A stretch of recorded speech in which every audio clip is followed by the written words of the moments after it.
आज की बड़ी खबर, राहुल गांधी का बड़ा आरोप। चुनाव आयोग ने कर्नाटक की एक सीट पर धांधली की अनुमति दी, बोले राहुल। वहीं ईसी ने दिया करारा जवाब। कांग्रेस ने वोटर लिस्ट पर कोई आधिकारिक अपील नहीं की। प्रियंका गुप्ता ने कहा, यह सिर्फ सियासी बयानबाजी है। कांग्रेस खुद अपनी जिम्मेदारी से भाग रही है।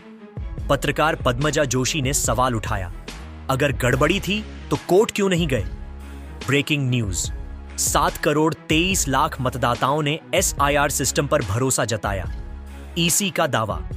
अब देखना यह है कि यह मुद्दा और कितना तूल पकड़ेगा। आइए देखते हैं, मजा आएगा। पिक्चर चालू करो बे। चलो चलो जा रही है। प्रियंका जी, आप अगर बताएंगे, आपके कांग्रेस के उम्मीदवार हारे, उस वक्त आपने कुछ नहीं किया। 1 साल बाद आप कह रहे हैं कि पूरे देश में धांधली हो रही है, कर्नाटक में धांधली हुई थी, अब ऐसा बिहार में भी हो रहा है, ऐसा पूरे देश भर में होगा। पर चुनाव आयोग तो बता रहा है कि आपने उस वक्त कुछ बोला ही नहीं। क्यों? अभी पता चलेगा।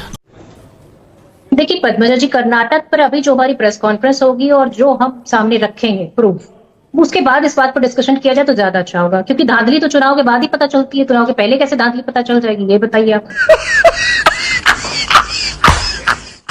दूसरी चीज मैं कहना चाहती हूँ क्योंकि चुनाव से पहले अभी जो राहुल जी ने कल बोला, उन्होंने कहा कि वोटर लिस्ट में इतनी गड़बड़ी थी, हमारे पास 100% प्रूफ उसका आज पहुंच गया है। 45 से 60 साल के जो लोग थे उनको बढ़ाया घटाया गया। उस वक्त यानी कि जून 2024 में आपको चुनाव आयोग ने पूरी लिस्ट दी थी और अब वो लिस्ट दिखाई है। उन्होंने वो भी जारी की है कि किस तारीख को बाकायदा डिस्ट्रिक्ट वाइज आपकी पार्टी को लिस्ट दी गई थी। एक बार अगर हम वो लिस्ट दिखा दें, क्योंकि उन्होंने जितने भी डिस्ट्रिक्ट है, जितने जिले हैं कर्नाटक के अंदर, ये देखिए बाकायदा उन्होंने यहां पर तारीख के साथ लिखा है। बेलगाम, बागलकोट, बीजापुर, गुलबर्ग, बीदर, रायचूर, कोप्पल, एक एक जो डिस्ट्रिक्ट है उसका तारीख के साथ लिखा है। 27 अक्टूबर 2023 को आपको दे दी गई थी ये लिस्ट और कहा गया था अगर आपको कोई गड़बड़ी नजर आ रही है, आप अपने क्लेम्स और ऑब्जेक्शंस दें। आपकी तरफ से कितने ऑब्जेक्शंस आए? 0। आपने उस वक्त लिस्ट देख करके एक भी क्लेम या ऑब्जेक्शन नहीं डाला। 1 साल से ज्यादा बीतने के बाद आप कह रहे हैं भारी गड़बड़ी हो गई, हमसे चुनाव चोरी कर लिया गया और 100% सबूत हमारे पास है। उस वक्त आपने कुछ क्यों नहीं बोला? पद्मजा जी, या तो मुझे बोलने का मौका दीजिए या खुद ही बोल लीजिए, दोनों में से एक काम बोल लीजिए आप।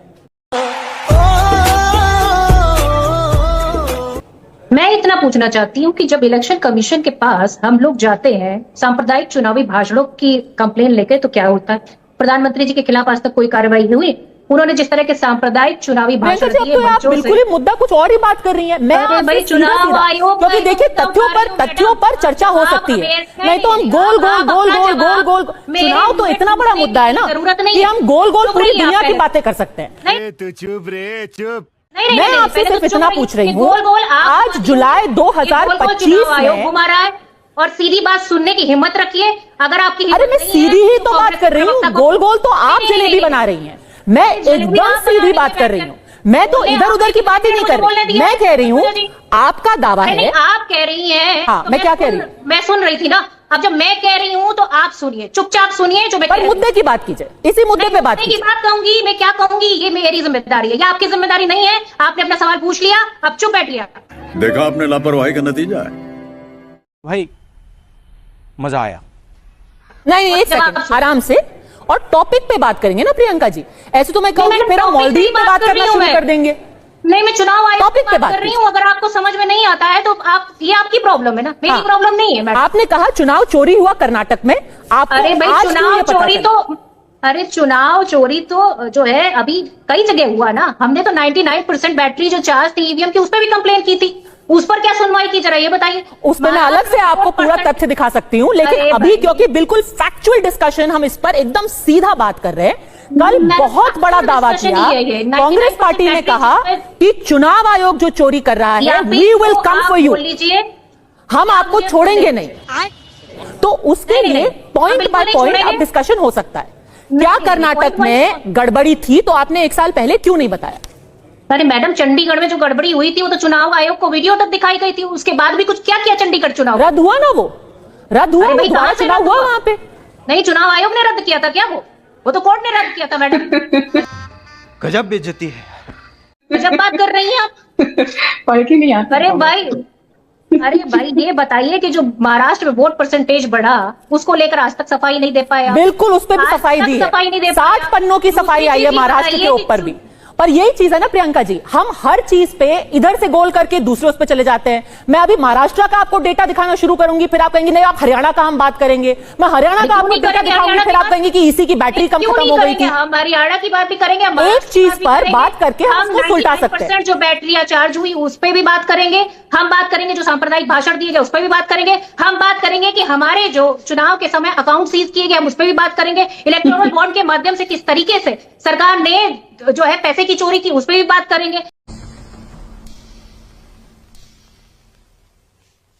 हम बात ये भी करेंगे कि चुनाव आयोग किस तरीके से लेवल प्लेइंग फील्ड नहीं दे रहा है, इस पे भी बात करेंगे। तो फिर हम हर चीज पर पॉइंट बाय पॉइंट फैक्ट्स के साथ बात कर सकते हैं। पर प्रियंका जी, और मैं बहुत रिस्पेक्टफुली कह रही हूँ, ऐसा तो नहीं हो सकता ना कि मैं बात एक्स पे करूं आप कूद पे वाई पे चले जाएं, मैं वाई की बात करूं फिर आप जेड पे चले जाएं, फिर और इसी कंफ्यूजन में बस लोगों को एक ये गुमराह किया जाता है कि सब जगह चोरी हो गई है, सब चोर हैं। लवड़े न भोजन। इलेक्शन कमीशन लोगों को बढ़ा रहा है, घटा रहा है। मेरा फिर से आपसे बिल्कुल सीधा सवाल है और फैक्ट्स पे बेस्ड सवाल है। मैंने आपको लिस्ट दी। अच्छा चलिए प्रियंका जी, इससे पहले कि हम आगे बढ़े, तो आप ही कह रही हैं, एक छोटी सी चीज आप मुझे बता दीजिए। नहीं मतलब क्या आपकी पार्टी को चुनाव से पहले इलेक्टोरल रोल्स दिए गए थे, नहीं दिए गए थे? अरे मैडम, इलेक्टोरल रोल तो चुनाव आयोग के पास बिहार के भी थे। 2024 में तो अभी चुनाव कराया था कर्नाटक में, जहां आप कह रहे हैं कि चुनाव की चोरी हुई और आपके पास 100% सबूत है। क्या कर्नाटक में आपको इलेक्टोरल रोल्स चुनाव से 6 महीने पहले दिए गए थे, नहीं दिए गए थे? नहीं आप राधिका खेड़ा ये बताइए, ठीक है, तो आप कह रहे हैं ना कि कुछ फर्जी वोटर थे, तो वो फर्जी वोटर हटाने जरूरी भी है। प्रियंका जी, फर्जी वोटर है ये ईसी बोल रहा है, यानी कि वो फर्जी वोटर हटाने जरूरी है। फर्जी वोटर हटाने की जरूरत है, नागरिकता सिद्ध करने की जरूरत नहीं है। नागरिकता सिद्ध करने का अधिकार चुनाव आयोग को किसने दिया? चलिए आज के ताजे आंकड़े बताते हैं राधिका खेड़ा। केंद्र सरकार, और अब खुद चुनाव आयोग मान रहा है कि 7 लाख मतदाता ऐसे थे जो 2-2 जगह पे अपने वोट डाल रहे थे। 22 लाख मतदाता थे जो कि थे ही नहीं, वो तो मृत पाए गए हैं। यानी कि अब प्रियंका गुप्ता कह रही हैं ये भी तो एक तरीके की वोट चोरी है ना, जो आप मान रहे हैं। कुछ 30-40 लाख लोग ऐसे थे जो फर्जी वोट डाल रहे थे। सभी को नमस्कार। पद्मजा जी, सबसे पहले मैं कांग्रेस की प्रवक्ता से एक सवाल पूछना चाहूंगी। मैडम, कर्नाटका में टोटल लोकसभा सीटें कितनी है, बताइएगा जरा। मैं नहीं बताऊंगा। कितनी लोकसभा सीटें हैं? आप कर्नाटक के ऊपर एक मिनट आप इतना जवाब दीजिए, बस नंबर बता दीजिए। ये वो दाएं बाएं लेफ्ट राइट नॉर्थ साउथ जाने की बिल्कुल जरूरत नहीं है। आप लोग जब कर्नाटका के ऊपर सवाल उठा रहे हैं आपके नेता, आप कुछ तो याद करके आई होंगी कर्नाटका में कुल सीटें कितनी है लोकसभा की, ये बताइए। और कितनी भाजपा के पास है और कितनी कांग्रेस के पास, और पिछली बार कितनी आपके पास थी, अब की बार कितनी है? ये डेटा गूगल मत करिए, नीचे देख के गूगल मत करिए, सामने आंखों में आंखें डाल के बोलिए। प्रियंका जी बताइए, ये बताइए। गूगल नहीं करिएगा, राहुल गांधी की तरह गूगल पे मत रहिएगा। बताइए कितनी सीटें कर्नाटक में? चलिए पद्मजा जी, अब मैं बोल देती हूँ, इनको म्यूट कर दीजिए क्योंकि ये नहीं बता पाएगी। तो मैं अब फैक्ट चेक करती हूँ। अच्छा, आप टोटल सीटें चलो बताओ प्रियंका कितनी सीटें? यूपी में कितनी सीटें? हम कर्नाटक में बात कर रहे हैं, उत्तर प्रदेश जाना था। अरे भाई ये बताइए यूपी में कितनी सीटें हैं? रानी जी, आप बीजेपी के प्रवक्ता है, बता के जानिएगा। 28 सीटें कर्नाटक में मैडम। बता दिया उन्होंने, जवाब दे दिया। राधिका खेड़ा जवाब दे दिया। सीटें हैं। उनका एम्बुश मत कीजिए। हाँ, क्या गूगल पे देख के बता दिया? क्या बताएं? इतनी देर में तो गूगल पे देख लिया, नीचे झांक के। और पद्मजा जी रिवाइज करके देखिएगा, सारे टाइम नजरें नीचे गूगल पर थी। आप तो गूगल भी नहीं कर पाई। यूपी में चलिए, मेरे को तो यूपी में बात ही नहीं करनी। जब यूपी देखिए पद्मजा जी, चलिए अब मैं बोलती हूँ, ये मुद्दे पे है ना पद्मजा जी, फर्जीवाड़ा आपने माना है, यही तो वोट चोरी है। अब मैं बोलती हूँ, मैं इनके बीच में नहीं बोली थी, उम्मीद करती हूँ ये वही जैसे इस तरीके से जिस तरीके से ये मीडिया के ऊपर चिल्ला रही थी, उम्मीद करती हूँ जब दूसरा जना बोल रहा होगा तो सुनिए। एक एक करके प्लीज, एक एक करके राधिका खेड़ा 1 सेकंड, आपने सवाल पूछा। प्रियंका जी अपना जवाब दे रही है। 3 मिनट हो चुके, जवाब टाइम दीजिए। था उसका जवाब 10 सेकंड अपना जवाब दे दीजिए प्रियंका जी, फिर वापस उनसे सवाल। टाइम बीत गया, अब तो टाइम बीत गया पद्मजा जी, इतनी बार गूगल देख लिया, अब क्या देखना? चीटिंग थोड़ी नहीं, बताइए ना चीटिंग से नहीं सोचते था। अच्छा 1 सेकंड, वापस चर्चा पे आते हैं। राधिका खेड़ा 1 सेकंड प्लीज, दोनों का फेडर डाउन कीजिए। दोनों का फेडर डाउन कीजिए। राधिका खेड़ा वापस मुद्दे पे आते हैं। उनका कहना है कि आपने बिहार में ये खुद ही माना है चुनाव आयोग ने कि कुछ लोग थे जो कि फर्जी वोटिंग कर रहे थे, जो मरे हुए थे, जो 2 जगह वोट डाल रहे हैं, जिनका पता ही नहीं चल रहा है, 1 लाख तो गायब हो